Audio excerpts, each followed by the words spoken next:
reactions of phenol. Reactions of phenol. See some special reactions including that of phenol.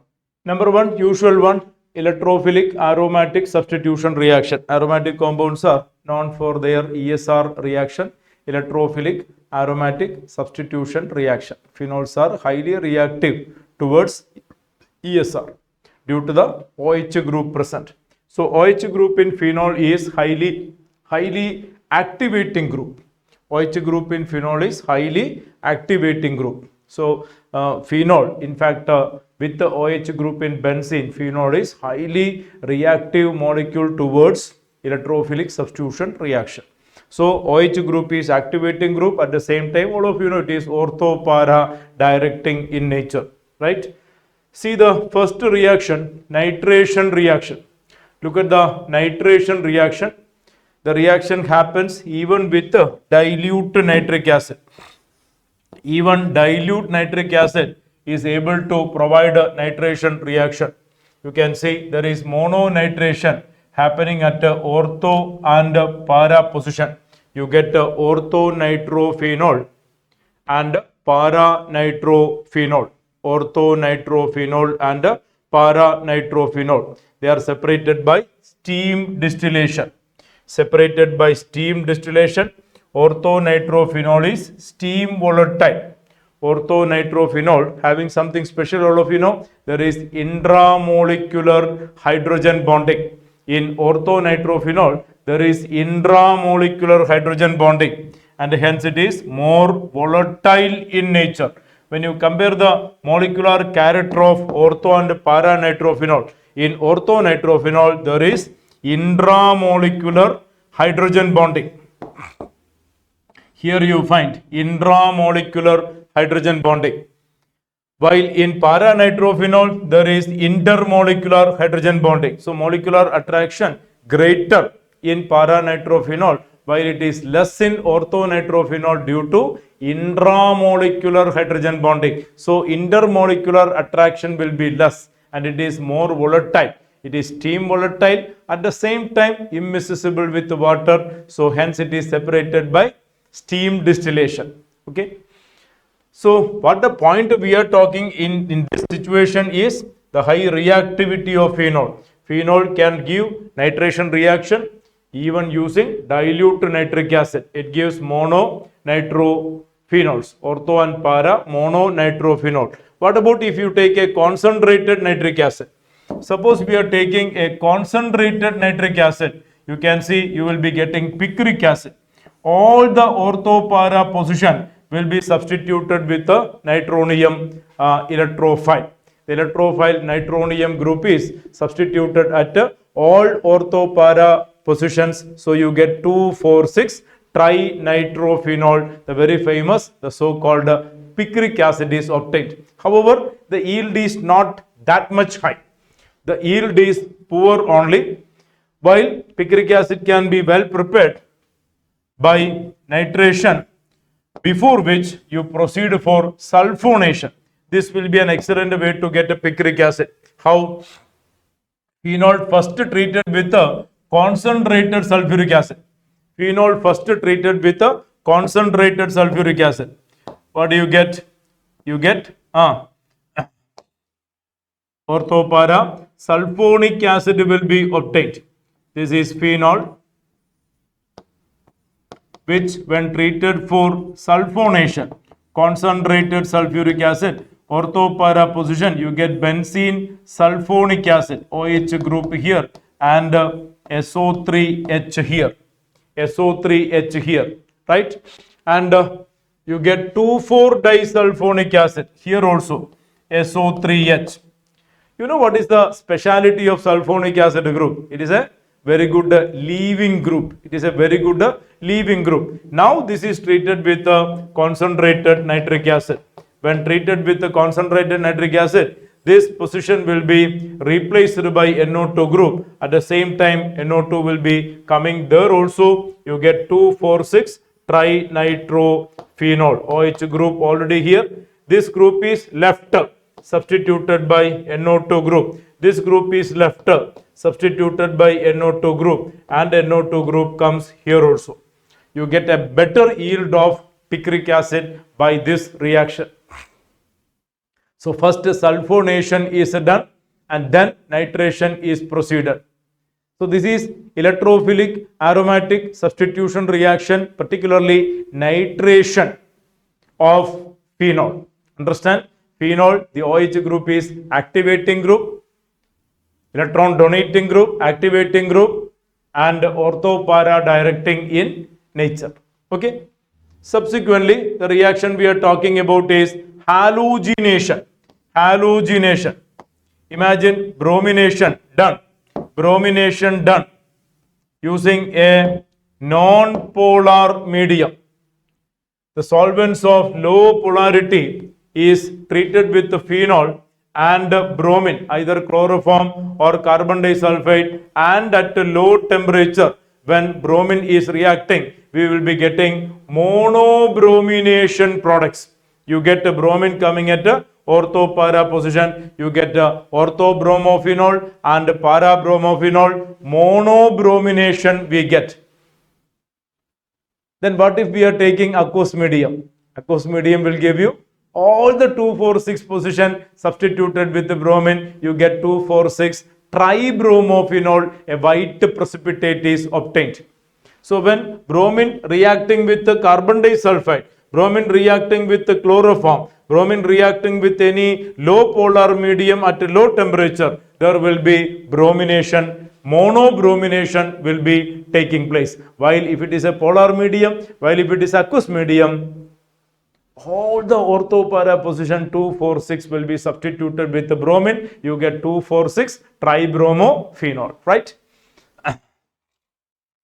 Here also the quite interesting feature is you don't have to make use of a Lewis acid. Unlike for a usual halogenation, you don't have to make use of a Lewis acid, because phenol itself is highly reactive to the polarization of Br2 molecule. So the Br2 molecule polarization happens of its own due to the high reactivity of phenol, and you don't have to make use of a Lewis acid. That is another important factor. See what is happening. Bromination done on aqueous medium. See, bromination done on aqueous medium. You get a white precipitate of 2,4,6 tribromophenol. All the ortho-para position will be substituted with the bromine, and that itself is a clear demonstration for the high reactivity of phenol. So phenol is highly reactive towards electrophilic aromatic substitution reaction. We have seen nitration as well as bromination. Fine? Yes. There are some beautiful exercises for you to practice regarding the various electrophilic aromatic substitution reaction, where the substitution will take place and why, how the steric factor is influencing, how the orientation factor is influencing, which are pretty good for the all sort of examinations, I would say. Now some special reactions given by phenol. It is number one, Kolbe reaction. Kolbe reaction, number one. You look at Kolbe reaction, phenol treated with the NaOH. Phenol with the NaOH, you will get a sodium phenoxide is obtained. Sodium phenoxide is obtained. This is sodium phenoxide. And that treated with the carbon dioxide. Understand, carbon dioxide is a weak electrophile. Carbon dioxide is a weak electrophile. And in fact, you know, phenol directly may not be able to attack carbon, because it is not sufficiently active. Of course, it is active molecule, but it is not sufficiently active to attack carbon dioxide, which is a weak electrophile. And that is the sole reason why we are converting phenol to phenoxide. You know, phenoxide carry O minus, and that enhances the reactivity once again, and it can better interact with the carbon dioxide. Carbon dioxide, which is a weak electrophile polarizing as delta minus and delta plus, will be attacked by benzene, and you get in fact you are getting a intermediate there. In fact, the intermediate obtained will be somewhat like this. It will be somewhat like this, and that is the reason why it is stabilizing. You are getting O minus Na plus, then O,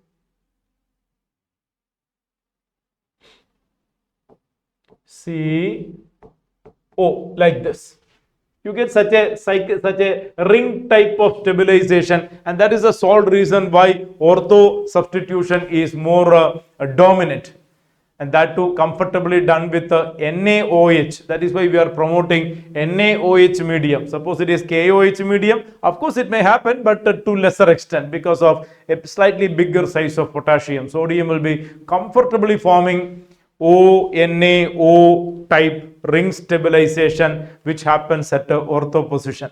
Normally we know electrophilic substitution reaction, major product obtained is at para position. Here it is happening at ortho position. And now this upon acidification, this group will turn OH group and this group will turn COOH. You get salicylic acid. 2-hydroxy benzoic acid is obtained. Kolbe reaction. Clear? So ESR reaction, nitration, 2 type of reaction. ESR reaction, halogenation, 2 type of reaction. And now Kolbe reaction using carbon dioxide, you get a salicylic acid. Remember what is the purpose we are using phenol converted to salt? We are actually enhancing the reactivity by converting to O minus. That is what we are doing. Okay. Next, very, very popular reaction known to all, RT reaction, Reimer-Tiemann reaction. Phenol treated with a chloroform alkali. Phenol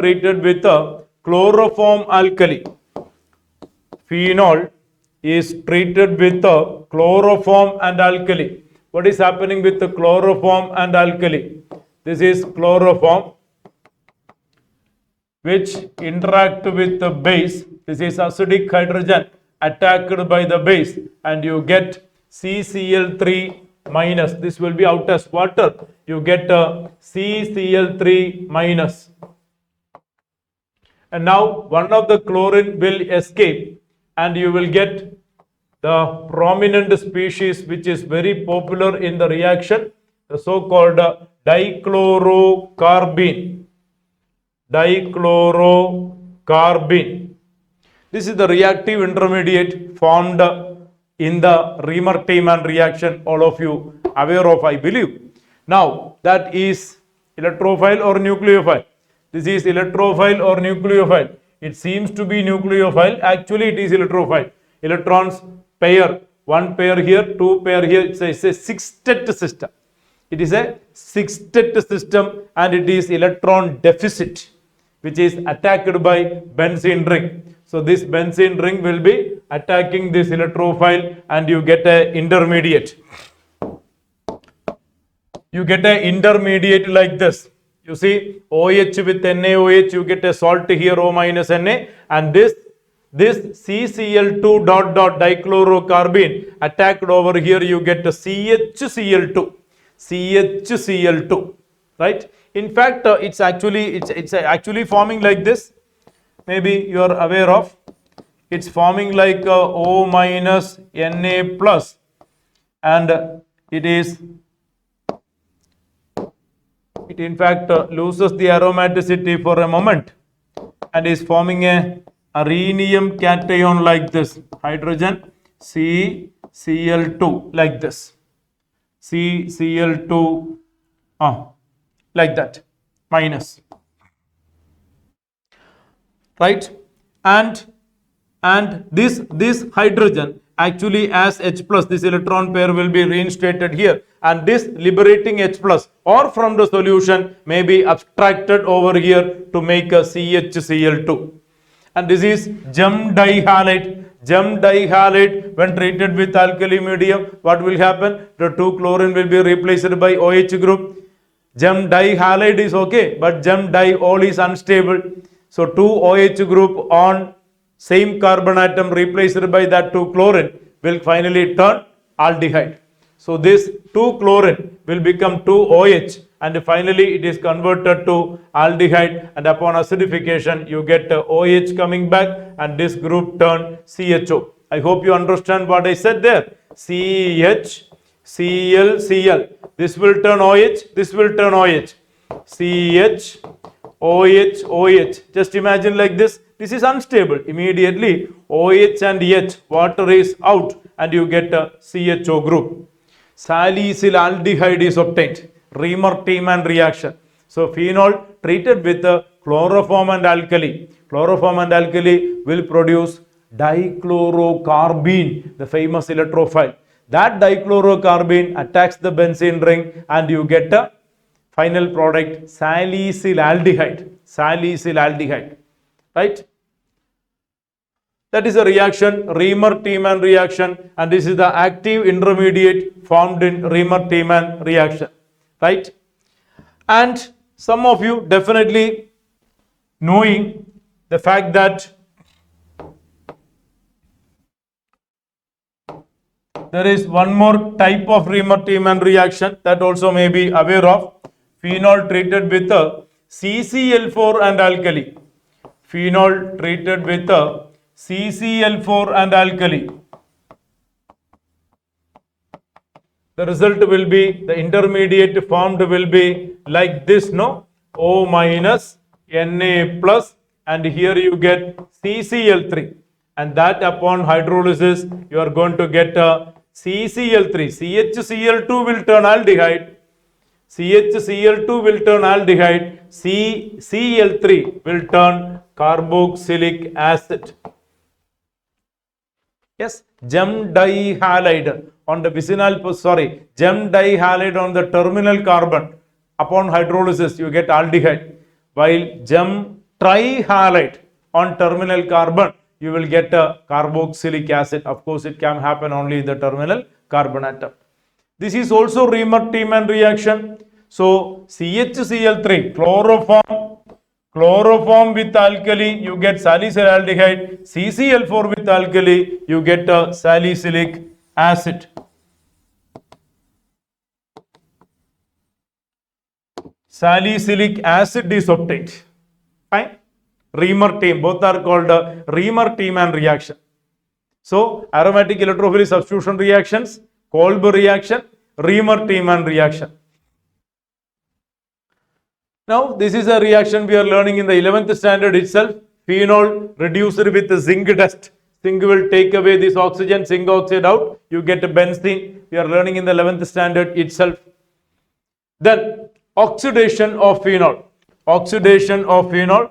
Phenol oxidized by chromic acid. Phenol oxidized by chromic acid. In fact, it is potassium sodium dichromate with sulfuric acid. That is chromic acid or dichromic acid. There is oxidation. You get a conjugated diketone called benzoquinone. You get a benzoquinone. Oxidation product of phenol. Oxidation product of phenol. And these are the important reactions shown by phenol. Which all the reaction? Electrophilic, aromatic substitution, nitration, mild nitration, severe nitration, mild bromination, severe bromination. Then Kolbe reaction. Then Reimer-Tiemann reaction. Two types we have seen. Then reaction with the zinc. Then reaction with the chromic acid. Right? Meanwhile, we were talking about the reactions of alcohol also. Reactions of alcohol like dehydration reaction. Then oxidation reaction, use of PCC, CrO3, various reactions we were referring. Now, there is a bit of talk on commercial alcohol. Some important commercial alcohols are dealt here. Let's have a preview, just a review on commercial alcohol and their importance. First of all, methanol. All of you know methanol also called wood spirit, as it is obtained by the destructive distillation of wood, or it can be obtained by catalytic hydrogenation procedure using zinc oxide CrO3. This is a reaction, came multiple times for the exam. Water gas treated with zinc oxide CrO3 200, 300 atm, 573 to 673 Kelvin, preparing wood spirit. I don't have to tell you, it is poisonous in nature. Methanol, it is poisonous in nature. Few minutes back, we were talking about the consequence of methanol consumed in the body, how it is affecting the eyesight first, and how it is threat to life, and how the person, when taken to hospital, is probably maybe saved by taking an intravenous injection of a small dose of ethanol, which undergo 25 times more faster oxidizing in the body compared to methanol. We were discussing few minutes back on that case. That is about commercial alcohol, methanol. Then it is ethanol. Ethanol is commercially produced by fermentation process from sugar solution, molasses. And this is what the reaction: sugar converted to glucose and fructose using invertase. This is called invert sugar, and that treated with the zymase, you are getting ethanol. And a bit of talk on wine making and related cases. Importance of anaerobic condition involved, that is in the absence of air, otherwise what is happening. There is an important point regarding denaturation of spirit. There is an important talk on denaturation of alcohol. Alcohol, you know, it's a very important commodity, probably the most wanted commodity in the second most biggest industry in the world, would say, the beverages industry, producing various hot drinks and all. Alcohol is most wanted chemical, we know. It's mother liquor in the preparation of so many beverages, drinks. You know, it is heavily taxed. It is heavily taxed by the government. At the same time, various industries require ethanol as a fuel, which is given to the factories in a subsidized rate. And definitely there is a chance of malpractice. So what we do is, the subsidized ethanol which is given to other industries for industrial purpose, not to make beverage drinks, which are given subsidized rate. To avoid malpracticing, that spirit is made unfit for drinking. It is made unfit for drinking by adding with various components like pyridine, rubber distillates, copper sulfate is added. We are adding copper sulfate, rubber distillates, pyridine, etc. to change the color, to change the characteristics, and is made unfit for drinking. The process called denaturation of alcohols. Denaturation of alcohols. Adding pyridine will cause a foul smelling character. Copper sulfate added will make a color, will give color to the system, like that. It is made unfit for drinking purpose. Now it is a talk on ethers.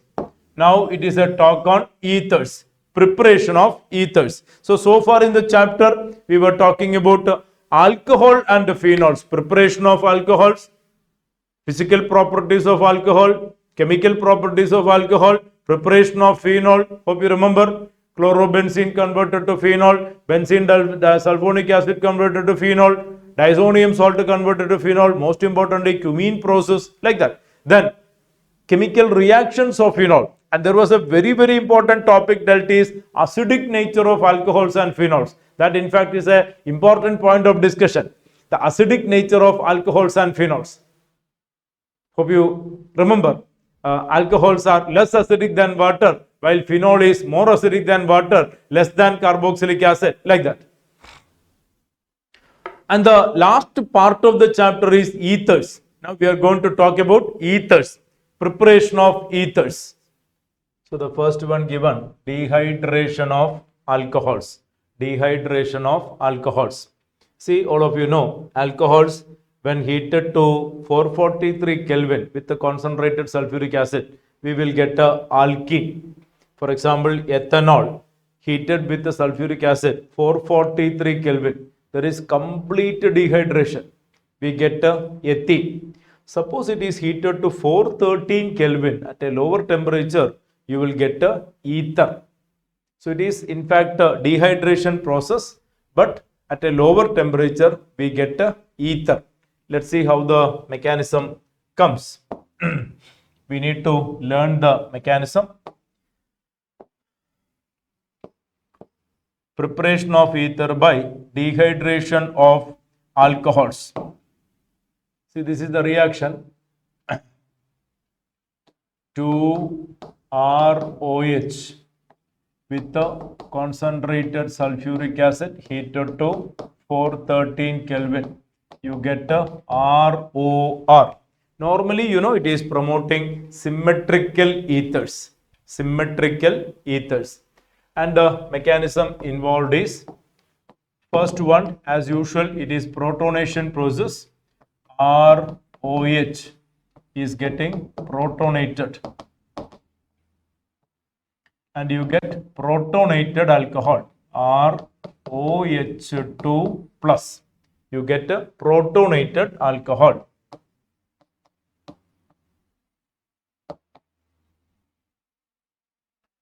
And now the second step. What is the second step? Nucleophilic attack. So this is first step, nothing but protonation.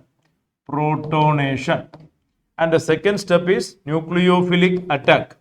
ROH2 plus. This is leaving as water molecule by the time the next molecule of alcohol is attacking over here. So this is removed as water. Parallelly, it is SN2 attack. SN2 attack. SN2 mechanism. Okay. So by the time water leave, this oxygen attack on R. And you get oxygen is, H2O is out. You will get RORH plus, like this. That is protonated ether. And the last step will be, as usual, deprotonation process. Third one, deprotonation. And that will lead to final product ether, ROROH plus. It is deprotonated. H plus is out. And you get ether ROR as the final product. This is what the mechanism involved in the reaction. So step 1, protonation of alcohol. You get protonated alcohol. Everybody know OH2 plus cannot stay like that. Immediately it is out as water. And by the time the second molecule of alcohol attach on R, you get ROH plus R. And now deprotonation, H plus is out. You get ROR ether. Here symmetric ethers are mainly dominant. Right? It is following SN2 attack. Okay. So that is what the preparation of alcohol by dehydration of, preparation of ether by dehydration of alcohol, and this is the mechanism which we have seen just now. It is for primary alkyl group only. Primary alkyl group only, suitable for primary alkyl group, as it is commented out to be the SN2 attack. SN2 attack. Next is the very popular one, Williamson's synthesis. Next one, very popular one, Williamson synthesis. Preparation of ether is typically explained by Williamson synthesis. What is the reaction? Williamson synthesis, preparation of ethers. All of you may be remembering Williamson synthesis. Alkyl halide treated with sodium alkoxide. This is a method which can be adopted for unsymmetric ethers also. Here also it is SN2 mechanism. It is a nucleophilic substitution reaction. So an alkyl halide treated with the sodium alkoxide. An alkyl halide is treated with the sodium alkoxide. There is SN reaction. NaX out. You get ROR dash. You get ROR dash. This is Williamson's synthesis. nucleophilic substitution reaction. Of course, here also it follows SN2 mechanism. Okay. For example, if you take CH3Br when treated with CH3CH2ONA, what will be the reaction? This is breaking and out as Br minus. So this will be out as Br minus. This will be CH3 plus. Over here there is nucleophilic attack, SN attack. It is SN2 attack in fact. You will get CH3O, CH2, CH3. Unsymmetrical ethers can also be prepared by the method Williamson's synthesis. Okay. But care must be taken. Care must be taken. Suppose we are dealing with such a combination. I don't have to tell you. Suppose we are dealing with such a combination. There is a risk involved. What is this halide and what is the speciality? This is a tertiary halide. If you are dealing with a tertiary halide, imagine it is treated with sodium methoxide. It is treated with sodium methoxide. This is a tertiary halide treated with the sodium methoxide. Now, rather than this acting as a nucleophile, here it will act as a base. And the risk involved is this is not going to act as a nucleophile. If it is attacking over here and this bromine goes, that is SN attack. Rather than this SN attack, it is preferred to attack on the beta hydrogen. It is promoting attack on the beta hydrogen. It will remove this beta hydrogen and this bromine goes and it is promoting elimination reaction.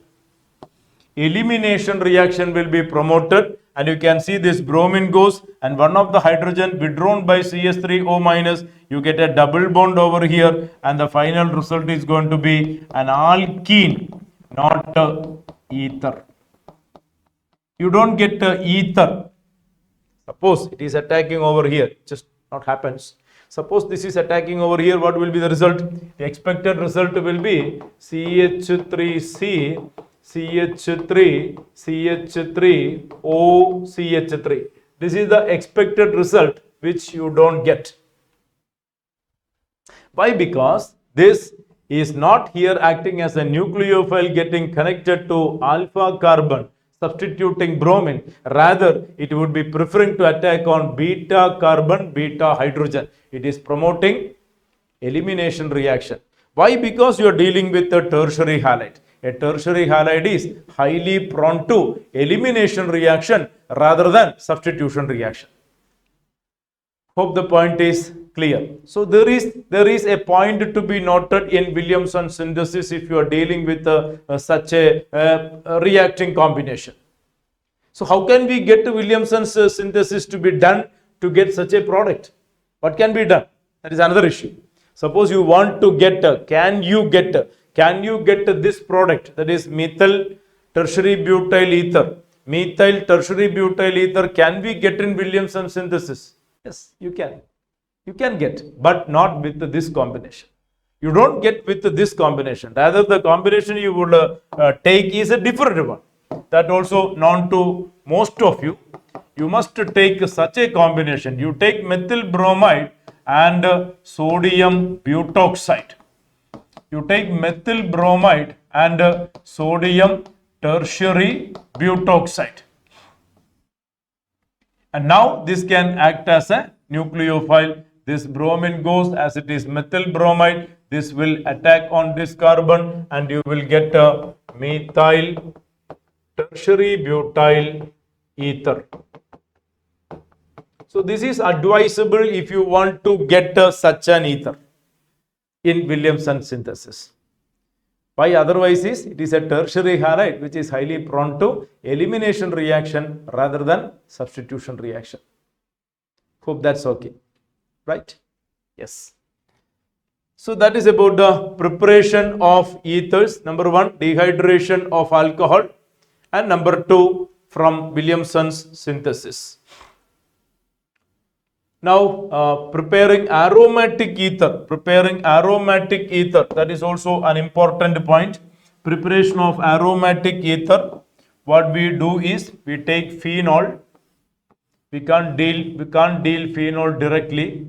We take phenol and is treated with NaOH. You get sodium phenoxide. You get sodium phenoxide. And now this is treated with an alkyl halide. This is treated with an alkyl halide, is the methyl bromide. This bromine goes and you get a positive center here and bromine minus out. This will attack over this region. And the result will be like this.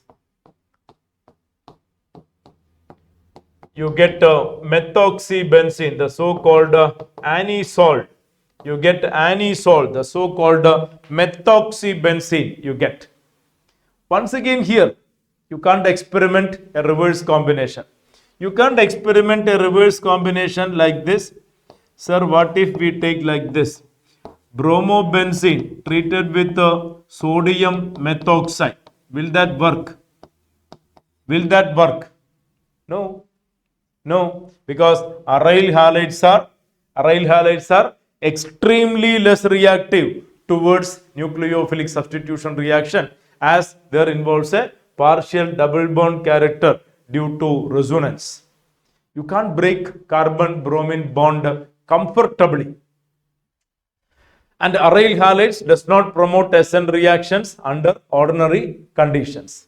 So you can't expect this combination producing this result. So don't go for this combination. Go for this combination. You take phenol, convert into sodium phenoxide, and then treat with the alkyl halide. You get aromatic ethers. Clear? Fine. So that's about preparation of ethers. Coming to the physical properties, just to have a comparison of a boiling point of comparable molecular mass, normal pentane 309.1 and ethoxyethane 307.6. So normal pentane, ethoxyethane. Suppose you take normal butane, it will be lower than this. This is normal pentane. This is ethoxyethane. Here 4 carbon, here 5 carbon. So if you take 4 carbon butane, it will be lower than this. Please keep it in your mind because that can be a trap. Okay. Now, so alkane 309, ether 307, close figure, close values. While alcohols, pretty high value. You know the reason, due to hydrogen bonding. Due to hydrogen bonding in alcohols, the boiling point is high. While ethers and alkanes, hydrocarbons, will be comparable boiling point. So when you look at the boiling point of ethers, it is comparable with whom? Alcohol or alkane? It is comparable with the alkane. Meanwhile, when we talk about solubility, you can see the solubility is comparable with the alcohols. Ether's solubility comparable with alcohols as it is able to form hydrogen bonding with water. Like alcohol, ether can form hydrogen bonding with water due to the presence of lone pairs. So miscibility, dissolution, miscibility of ethers with water resembles to alcohols. Boiling point resembles to alkanes. Because even though ether having polarity, it is low polar and weak dispersion forces, the boiling point is comparable with alkane. While when you talk about solubility, it is able to make hydrogen bonding when dissolves in water. Therefore, solubility is comparable with the alcohols. Okay. Now on to chemical reactions of ethers. Most important one, reaction with the HI, reaction with the HX. I don't have to tell you, HI will be most reactive than HBr, than HCl, like this. So reaction with the HI, how so how ethers are reacting with HI. That is an important point of discussion. How ethers are reacting with HI. You see R, O, R dash. When treated with one equivalent of HI, when treated with one equivalent of HI, it is first breaking either at this point or at this point. That depends on the nature of R and R dash. Whichever is small group, it will break over that side. Suppose R is small group, it is breaking over here. Suppose R dash is small group, it is breaking over here. So one equivalent of HI when react with ether, it will break at one point. Imagine R is a smaller group, it will break over here. You will get O minus R plus, and here it is H plus and I minus. I minus comes with R plus, you get Ri, and H plus will come with O minus, you get R dash OH. First product. But the reaction can continue. R dash OH can again react with R dash OH can again react with HI. Now HOH out, you get R dash I. So that R dash OH can further converted to R dash I. For example, if you are dealing with CH3, CH2, OCH3, when treated with one equivalent of HI, the point of discussion is whether it is breaking here at 1 or is breaking here at 2. That is the point. In case of unsymmetric ethers, understand it is breaking over the side of simple alkyl group. It is going to break over here. So once it breaks here, it is breaking here, you get a minus and a plus. H plus I minus comes here, and O minus abstract H plus. You get ethanol, CH3, CH2OH and CH3I. But subsequently this can also be converted when treated with HI excess. You can convert that also to iodide. So both is turned iodide. Remember, it is applicable or any point of importance only when unsymmetrical ethers. What about if you take a simple ether? Suppose we are taking a simple ether CH3O CH3. This is a simple ether, symmetrical ether treated with 1 mole HI. Doesn't matter is it breaking here or here, no problem at all, because it is same. So imagine it is breaking here, you get minus and plus. Plus will get I minus and O minus will get H plus.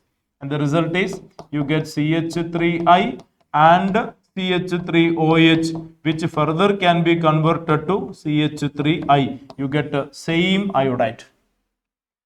So simple symmetrical ether, you get the same iodide ultimately. That is the point. If it is unsymmetric ether, and if you are dealing with one equivalent of HI, first cleavage happens in such a way that iodine go with a simple alkyl group. Right? There are potential traps present. Suppose you are dealing with such a molecule. Imagine. Suppose you are dealing with such a molecules. There is an effective trap also present. Imagine this molecule treated with one equivalent of HI and ask you what is the product formed. Normally, we may comment it is breaking over the simple group, but here it is not like that. It's going to break over here. Why? Because it is minus and you get a plus, and you look at that plus, something special, right? It's tertiary carbocation. Due to the formation of tertiary carbocation, that side cleavage will be dominant. So what's going to happen is CH3O minus with H plus. You get CH3OH. And C plus with I minus, you get a tertiary butyl iodide. So please be careful on such a scenario. When there is a tertiary alkyl group is present, the cleavage will occur on that particular site. Right? Similarly, if you are dealing with an aromatic ether, remember, always one product will be phenol, even if you are using excess of HI. Imagine you are dealing with anisole. Imagine you are dealing with anisole. This is anisole, and it is commented excess of HI is taken. Excess of HI is taken. So first point of question, is it going to break over here number 1 or is it going to break over here number 2? No doubt at all, this bond will not cleave, as there is a partial double bond character between carbon and oxygen due to resonance. So the cleavage occur over here only, you get minus and plus, always you get a phenol as one product. Always you get a phenol as one product, and the other side will be CS3I. And don't think that there is subsequent reaction with HI again and you are going to get iodobenzene. No, no, no. No chance. Because this bond you cannot break under ordinary conditions due to resonance. So that is to be taken care of, particularly if you are dealing with aromatic ethers. Even if excess HI is used, don't expect a cleavage over the side where benzene ring is present. Right? Imagine you have a molecule given like this. Imagine you have a molecule given like this.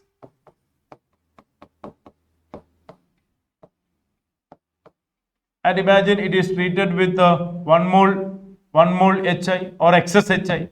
It is treated with HI. I don't have to tell you, is it breaking over here number 1 or is it breaking over here number 2? Where it will break? Is it 1 or 2? Is it breaking 1 or 2? No doubt.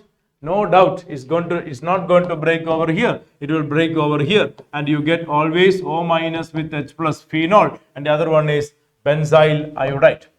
So one product is phenol. One product is phenol and the other product is benzyl iodide.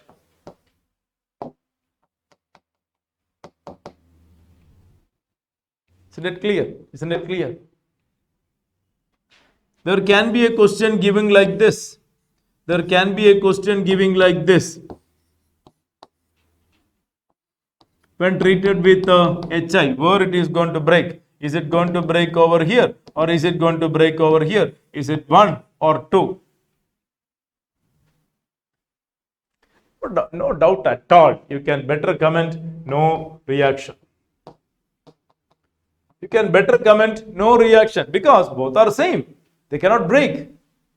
Due to resonance, there is a partial double bond character on either side of the oxygen. It cannot break. Neither of carbon oxygen is able to break under ordinary condition. No reaction at all. Is it clear? Is it clear? So that is, care should be taken regarding the reaction of ethers with the HI. Reaction of ethers with the HI. These are the stories concerned. These are the stories concerned. Now about aromatic electrophilic substitution reaction. Aromatic electrophilic substitution reaction. Everybody may be aware of the OR group. OR group in benzene, aromatic ethers. For example, OCH3 group. This is activating group. This is activating group. This is electron donating group. This is performing plus or effect. Don't you see the lone pairs are distributed towards the orienting towards the ring, and the electron density at ortho para position increases. So it is activating group. It is electron donating group. It is ortho para directive in nature. When a new electrophile come and attack, it may attack at ortho position. It may attack at para position. It may attack at ortho position. So it is ortho para directive. OR group is activating group. OR group is ortho para directing. Isn't it? Let's have a look at halogenation reaction. Have a look at the halogenation reaction. Halogenation reaction. Anisole treated with bromine in ethanoic acid. anisole treated with the bromine in ethanoic acid, you don't have to make use of a Lewis acid.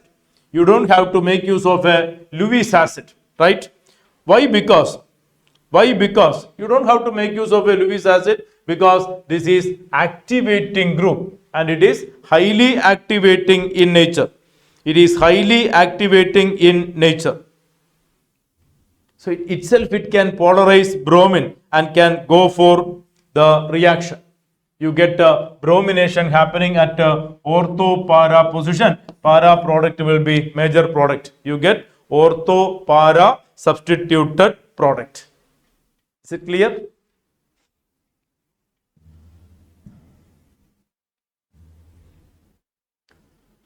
There is Friedel-Crafts alkylation and acylation. Friedel-Crafts alkylation and acylation given.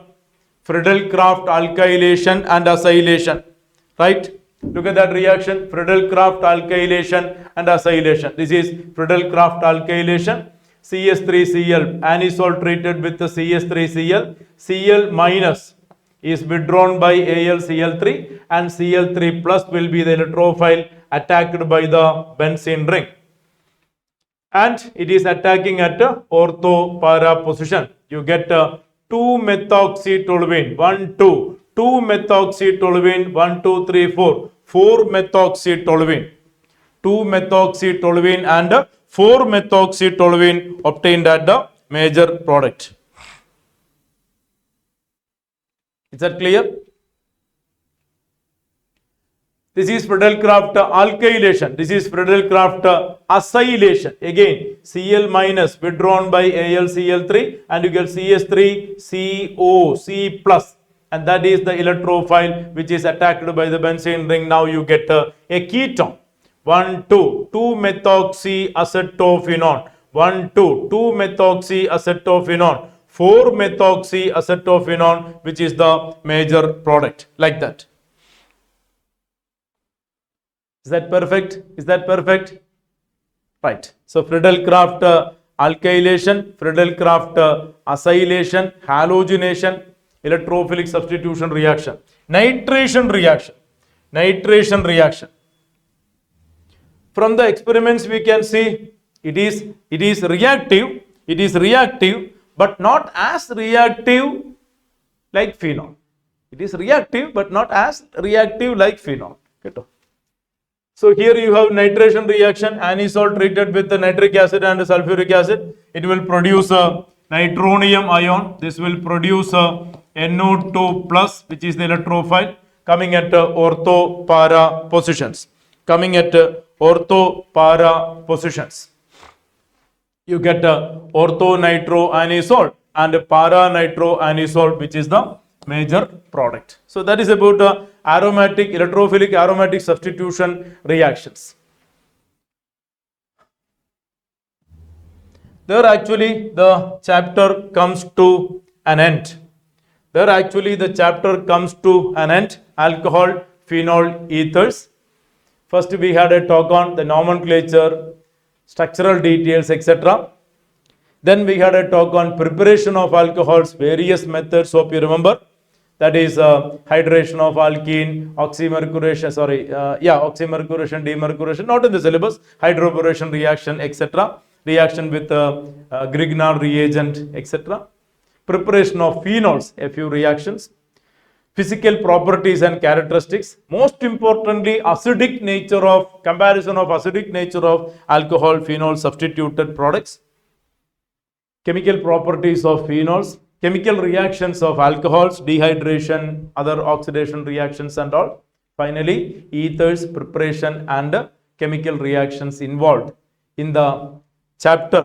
There it comes to a conclusion. We will meet in another class with another chapter.